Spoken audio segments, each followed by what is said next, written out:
नमस्कार, research and news analysis देख रहे हैं आप, आपका पसंदीदा शो और मैं हूं आदित्य श्रीवास्तव। भारत में एआई समिट चल रही है। जी हां, दुनिया के कई बड़े लीडर्स जो हैं वो भारत में मौजूद हैं और आज बात उस तकनीक की ही करेंगे जो भविष्य नहीं वर्तमान है। वो तकनीक जो अवसर भी है और आशंका भी, वो शक्ति जो विकास का इंजन भी बन सकती है और विनाश का कारण भी। जी हां, हम बात कर रहे हैं आर्टिफिशियल इंटेलिजेंस यानी एआई की, और इसी एआई पर वैश्विक मंच से भारत ने एक ऐसा विचार रखा है जो सिर्फ टेक्नोलॉजी की नहीं, मानवता की बात करता है। जी हां, आज इसी पर बात करेंगे। प्रधानमंत्री नरेंद्र मोदी ने एआई शिखर सम्मेलन में सर्वजन हिताय सर्वजन सुखाय की भावना के साथ दुनिया के सामने भारत का विजन रखा है। सवाल है, क्या यह विजन तकनीक की अंधी दौड़ को मानव मूल्यों से जोड़ पाएगा? आज एआई केवल कोड और एल्गोरिदम नहीं है, यह वैश्विक शक्ति संतुलन का नया औजार बन चुका है। कुछ देश इसे रणनीतिक प्रभुत्व के रूप में देख रहे हैं, कुछ बड़ी टेक कंपनियां इसे आर्थिक साम्राज्य विस्तार का माध्यम मानती हैं। लेकिन भारत ने इस दौड़ में एक अलग रुख अपनाया है। आज इसी पर बातचीत करेंगे और दुनिया के बड़े लीडर्स ने क्या कुछ कहा है एआई समिट में, आज वो आपको बताएंगे। जी हां, फ्रांस के राष्ट्रपति भी आज संबोधित कर रहे थे एआई समिट में, साथ साथ यूएन के जो अध्यक्ष हैं वो भी इस समिट में शामिल हुए हैं। और इसके अलावा भारत के बड़े उद्योगपति और दुनिया के बड़े उद्योगपतियों ने क्या कुछ कहा है ये भी आपको बताएंगे। लेकिन प्रधानमंत्री की बात से शुरुआत करते हैं। प्रधानमंत्री नरेंद्र मोदी ने कहा कि इस समिट का भारत में होना भारत के साथ ही पूरे ग्लोबल साउथ के लिए गर्व का विषय है। इस समिट में एआई जगत के हूज हू यहां पर मौजूद हैं। दुनिया के 100 से ज्यादा देशों का रिप्रेजेंटेशन, दुनिया के कोने कोने से यहां आए महानुभाव इसकी सफलता को नई ऊंचाई पर ले जा रहे हैं। इसमें यंग जनरेशन की जो उपस्थिति हमने देखी है, प्रधानमंत्री ने कहा, वो एक नया विश्वास पैदा करती है। आमतौर पर नई टेक्नोलॉजी को लेकर कुछ लोगों में शुरुआती दौर में संदेह होता है, लेकिन जिस तेजी और भरोसे के साथ दुनिया की युवा पीढ़ी एआई को स्वीकार कर रही है, उसकी ओनरशिप ले रही है, एआई का इस्तेमाल कर रही है, वो अभूतपूर्व है। प्रधानमंत्री ने कहा, यहां एआई समिट की एग्जीबिशन को लेकर भी बहुत उत्साह रहा है। खासकर यंग टैलेंट बहुत बड़ी संख्या में आया है। एग्रीकल्चर, सिक्योरिटी, दिव्यांगजनों की मदद, मल्टीलिंगुअल पॉपुलेशन की तमाम जरूरतों से जुड़े जो भी सॉल्यूशंस यहां प्रेजेंट किए गए हैं, वो इस फील्ड में मेड इन इंडिया की ताकत और भारत की इनोवेटिव कैपेबिलिटीज का बहुत बड़ा उदाहरण है। इस समिट का भारत में होना भारत के साथ ही पूरे ग्लोबल साउथ के लिए गर्व का विषय है। इस समिट में एआई जगत के हुज हू यहां पर मौजूद है।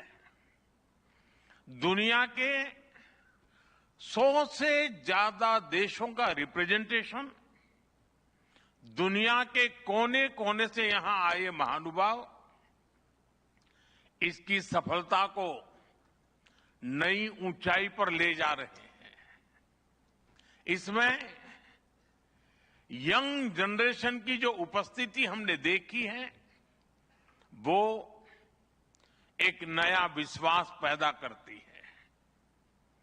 आमतौर पर नई टेक्नोलॉजी को लेकर कुछ लोगों में शुरुआती में संदेह होता है, लेकिन जिस तेजी और भरोसे के साथ दुनिया की युवा पीढ़ी एआई को स्वीकार कर रही है, उसकी ओनरशिप ले रही है, एआई का इस्तेमाल कर रही है, वो अभूतपूर्व है।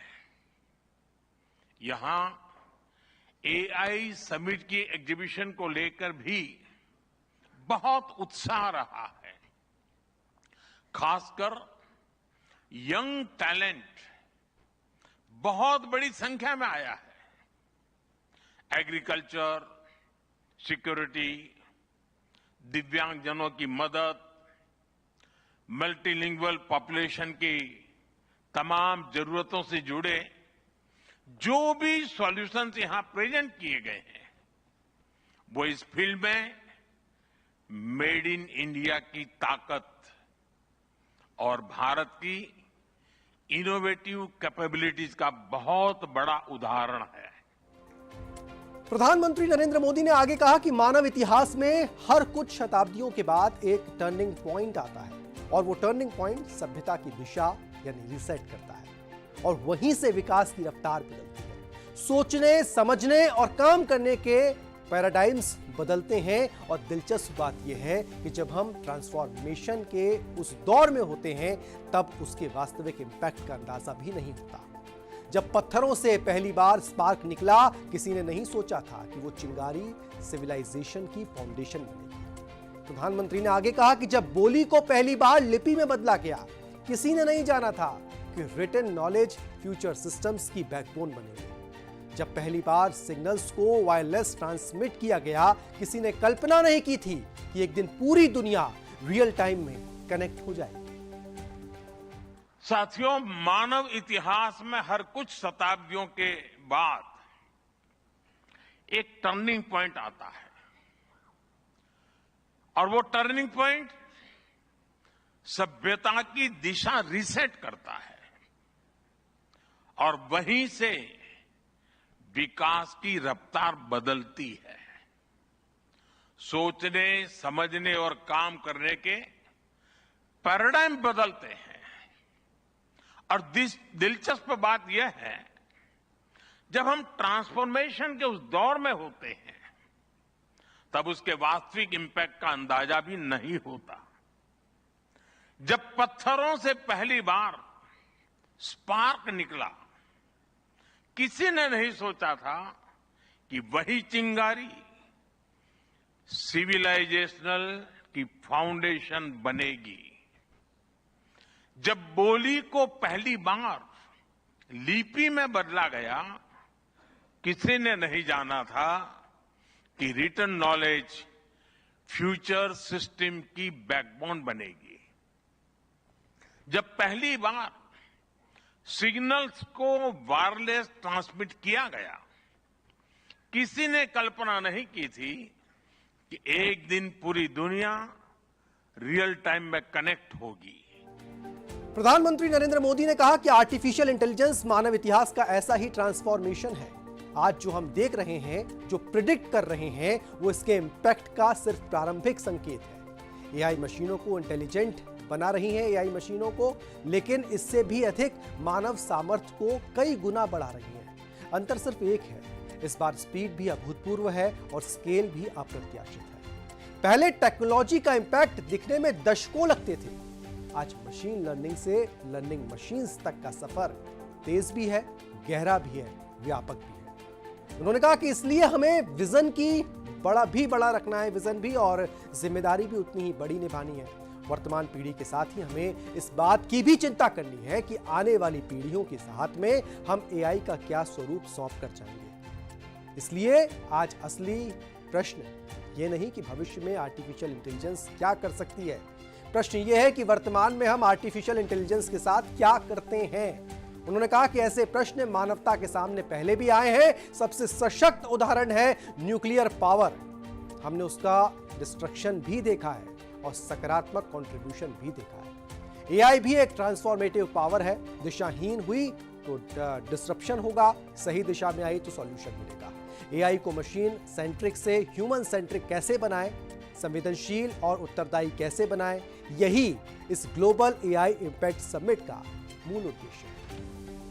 साथियों, आर्टिफिशियल इंटेलिजेंस मानव इतिहास का ऐसा ही ट्रांसफॉर्मेशन है। आज जो हम देख रहे हैं, जो प्रिडिक्ट कर रहे हैं, वो इसके इंपैक्ट का सिर्फ प्रारंभिक संकेत है।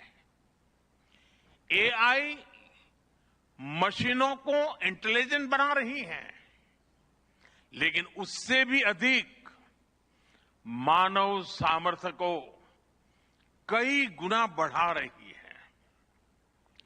अंतर सिर्फ एक है, इस बार स्पीड भी अभूतपूर्व है और स्केल भी अप्रत्याशित है। पहले टेक्नोलॉजी का इम्पैक्ट दिखने में दशकों लगते थे।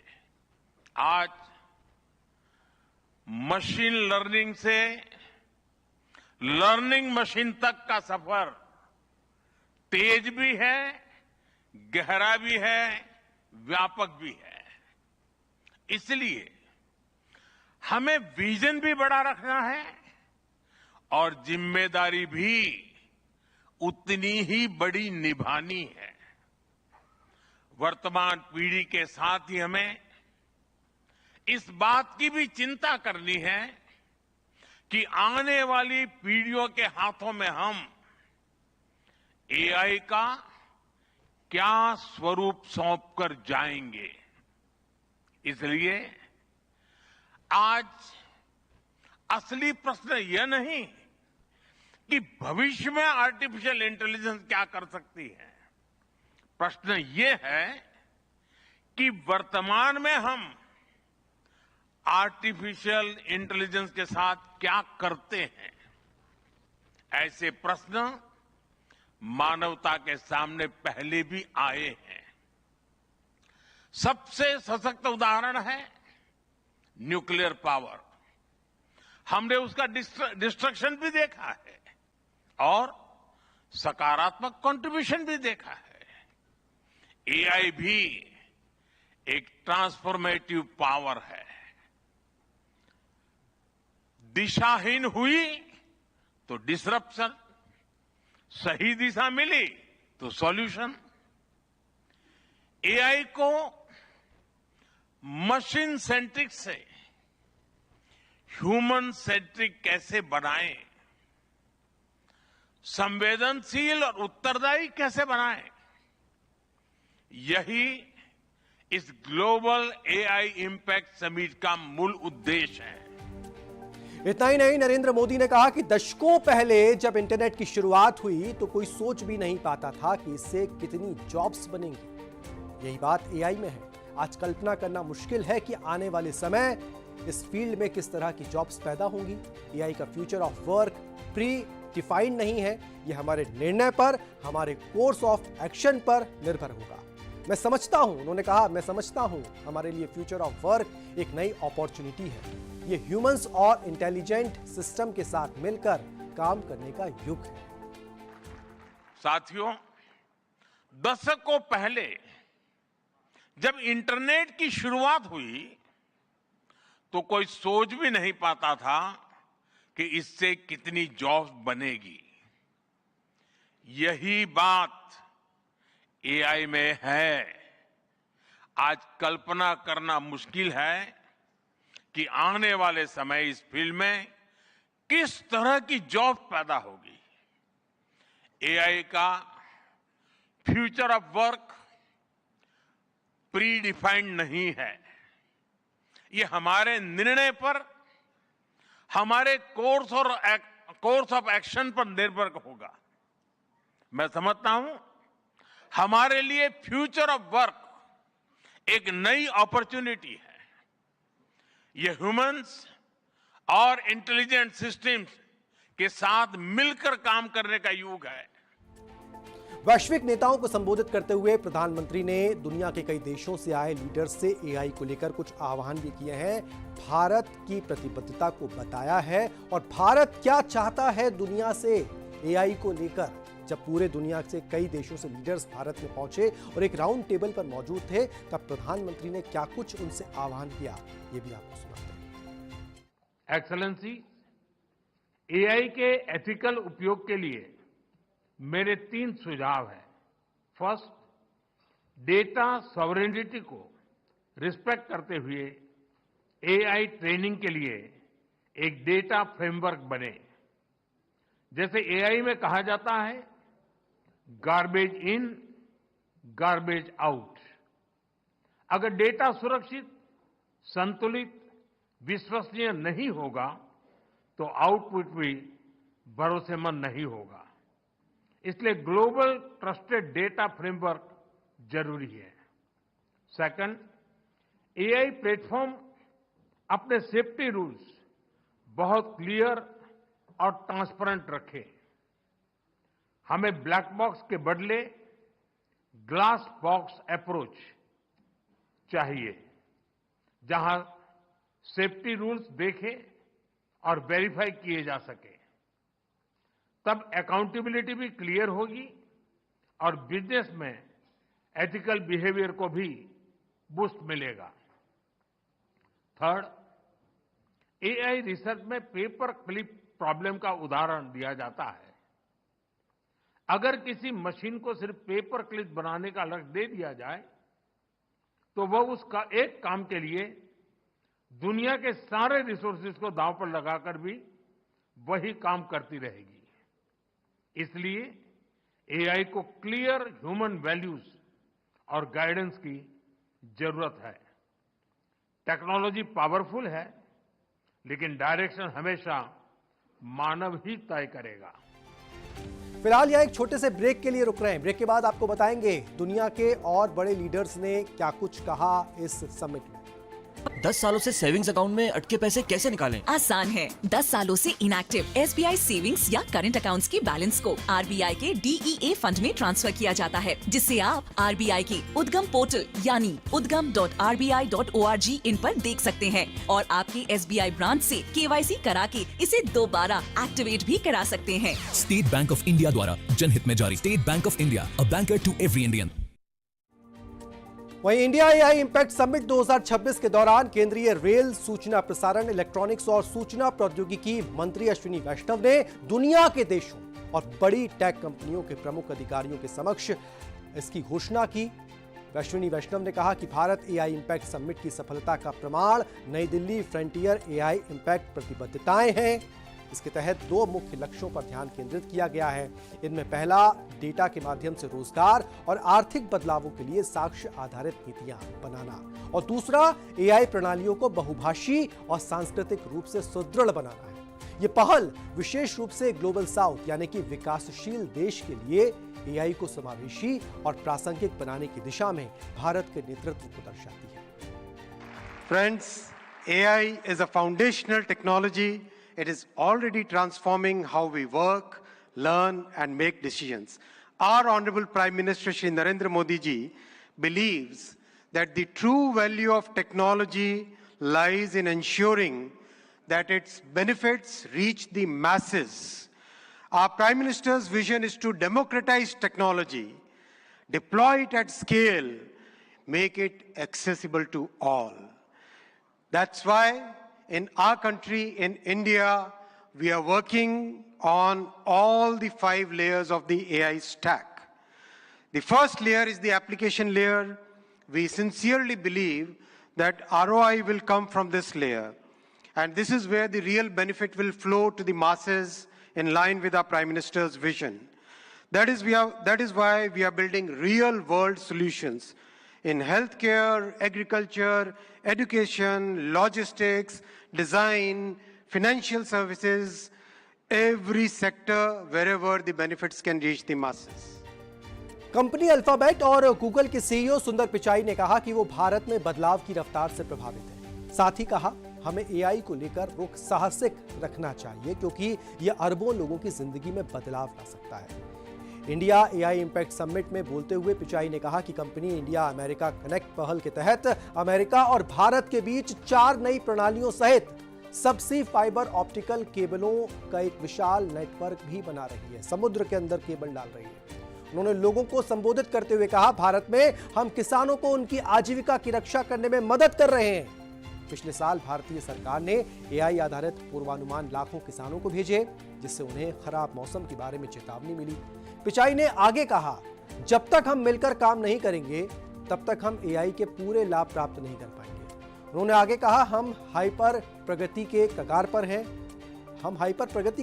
हैं। सोचिए कितनी महत्वपूर्ण बात बोल रहे हैं। और हमें एआई को साहसपूर्वक अपनाना चाहिए क्योंकि ये अरबों लोगों के जीवन को बेहतर बना सकती है। उन्होंने बताया कि 50 वर्षों के लिए प्रोटीन संरचनाओं की भविष्यवाणी करना एक बड़ी चुनौती और एक ऐसी खामी थी जिसने दवा खोज को बाधित किया।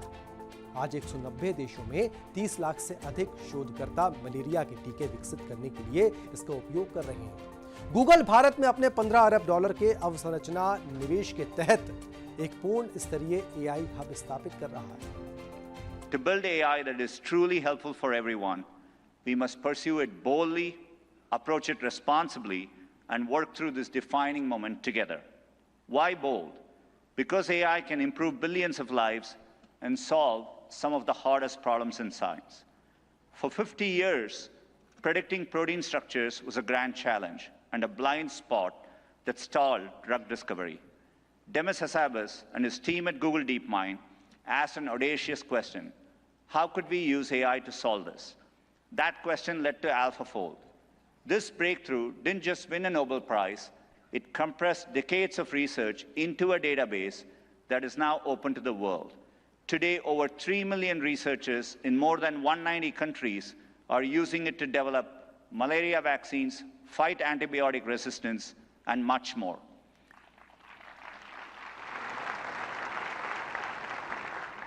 And we are asking similarly bold questions across the scientific stack, from cataloging DNA disease markers to building AI agents that act as true partners in the scientific method. We must be equally bold in tackling problems in regions that have lacked access to technology. Take El Salvador, where Google has partnered with the government to bring affordable AI-powered diagnosis and treatment to thousands who could never afford to see a doctor. Or in India, where our work together is helping farmers protect their livelihoods in the face of monsoons. Last summer, for the first time, the Indian government sent AI-powered forecasts to millions of farmers, possible in part because of our neural GCM model. संयुक्त राष्ट्र महासचिव Antonio Guterres ने कहा कि कृत्रिम बुद्धिमत्ता AI पर सबका अधिकार होना चाहिए और इसका भविष्य कुछ गिनती के देशों या धनाढ्य लोगों के भरोसे नहीं छोड़ा जा सकता। गुटेरेस ने कहा कि वैश्विक दक्षिण में एआई शिखर सम्मेलन का पहली बार आयोजन विशेष महत्व रखता है। उन्होंने कहा कि एआई का भविष्य कुछ गिने चुने देशों द्वारा तय नहीं किया जा सकता और न ही इसे कुछ अरबपतियों की इच्छाओं पर छोड़ा जा सकता है। उन्होंने कहा कि एआई का लाभ सभी को मिलना चाहिए और यदि इसे सही ढंग से किया जाए तो ये सतत विकास लक्ष्यों को आगे बढ़ाने में सहायक हो सकता है, अन्यथा ये असमानता को और बढ़ा सकता है। एक तरफ ये चिकित्सा में महत्वपूर्ण प्रगति को तेज कर सकता है, तैयारी को मजबूत कर सकता है और आवश्यक सार्वजनिक सेवाओं तक पहुंच में सुधार कर सकता है। उन्होंने ये भी कहा कि ये मानते हैं कि असमानता को गहरा भी कर सकता है। ये एआई जो है वो I'm pleased that member states have responded to my call to form a global network for exchange and cooperation on AI capacity building in developing world. AI must benefit everyone. Done right, AI can advance sustainable development goals, accelerate breakthroughs in medicine, expand learning opportunities, strengthen food security, bolster climate action and disaster preparedness, and improve access to vital public services. But it can also deepen inequality, amplify bias, and fuel harm. As AI's energy and water demands soar, data centers and supply chains must switch to clean power and shift costs to vulnerable communities. We must invest in workers so AI augments human potential, not only replaces it. And AI must be safe for everyone. We must protect people from exploitation, manipulation, and abuse. No child should be a test subject for unregulated AI. Excellencies, the message of this summit is simple. Real impact means technology that improves lives and protects the planet. So let's build AI for everyone with dignity as the default setting.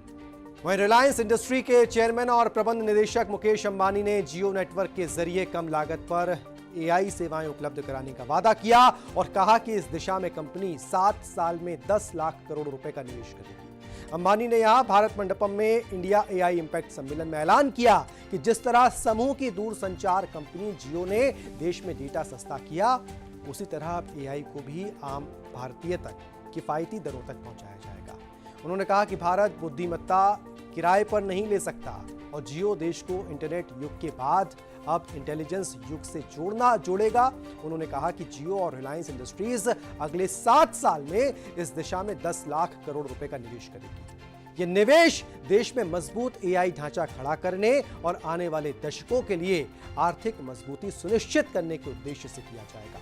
उन्होंने कहा कि जियो अपने network के जरिए देश भर में ऐसी कंप्यूट क्षमता उपलब्ध कराएगा जिससे एआई सेवाएं कम लागत और तेज गति से लोगों, दुकानों, स्कूलों, अस्पतालों और खेतों तक पहुंच सके। जियो एआई भारतीय भाषाओं में काम करेगा ताकि किसान, युवा, छात्र और छोटे व्यवसायी अपनी भाषा में इसका लाभ उठा सकें। शिक्षा के लिए जियो शिक्षा एआई, स्वास्थ्य के लिए जियो आरोग्य एआई, कृषि के लिए जियो कृषि और आम उपयोग के लिए जियो भारत IQ जैसे प्लेटफॉर्म पेश किए जाएंगे जो स्थानीय भाषाओं में एआई आधारित सहायता उपलब्ध कराएंगे। In the coming decades, no country in the world can match India's strength in demography, democracy, development, digital infrastructure, data generation, AI harvest. Let me begin, as was said many times this morning, what India has achieved in the past 10 years. First, India is the world's largest mobile data consumer. Nearly 1 billion internet users, data costs among the lowest globally, and in terms of quality, there is no difference between Delhi and the remotest Indian village. Startups and 100+ unicorns. Fifth, India's secure and inclusive digital public infrastructure stack is now being adopted by countries around the globe. Friends, in all humility, I wish to state that Jio, with over 500 million loyal subscribers, was privileged to play a leading role in this transformation across broadband, 4G, 5G, and home connectivity. With equal humility, I would like to announce that Jio will play an even bigger role in India's AI transformation. Today, on behalf of the Reliance Group and Jio Intelligence, I want to make 3 announcements. Announcement 1, Jio connected India to the internet era. Jio will now connect India to the intelligence era. We will deliver intelligence to every citizen, every sector of the economy, and every facet of social development and every service of government. Jio will do so with the same reliability, quality, scale, and extreme affordability that transformed connectivity. India cannot afford to rent intelligence. Therefore, we will reduce the cost of intelligence as dramatically as we did the cost of data. तो फिलहाल research and news analysis में आज के लिए इतना ही। मुझे और हमारी पूरी टीम को दीजिए इजाजत। नमस्कार।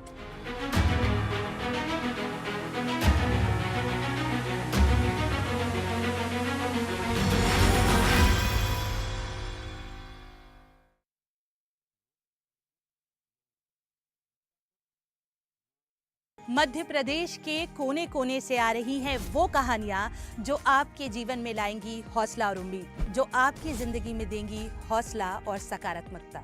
जहां मुश्किलें हैं वहां उम्मीद है और ये उम्मीद बनेगी आपकी ताकत। जहां खबरें सिर्फ घटनाएं नहीं, बनेंगी आपके लिए प्रेरणा, बनेंगी आपके लिए विश्वास की नई किरण। हर शनिवार